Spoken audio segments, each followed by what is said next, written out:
How to download Affinity to your computer. Let's get into it. Begin by heading to this website. I'll leave a link to this in the description. Then click this green Get Affinity button. It will then prompt you to sign up to download it. Follow the steps. If you already have an active Canva account, you can use this account to download it. It will prompt you with this marketing message. You can choose what you want. I'm going to not opt myself in. You'll then see this screen. You have to choose whether you're on a Mac or a Windows. I'm using Mac, so I'll download for Mac OS. Next, find where you want this to save on your computer and then choose Save. So we now have this downloaded to our computer. All you need to do is double click the file. It will be similar on Windows.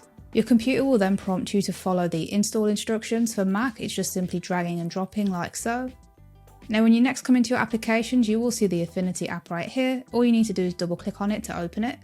On Mac, it will verify the app first. You may get this message, just choose Open.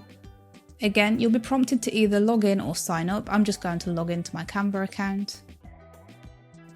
Then once you've logged in or created your account, it will prompt you to go through some beginner videos. You may want to watch these, you may not, but that's all there is to it.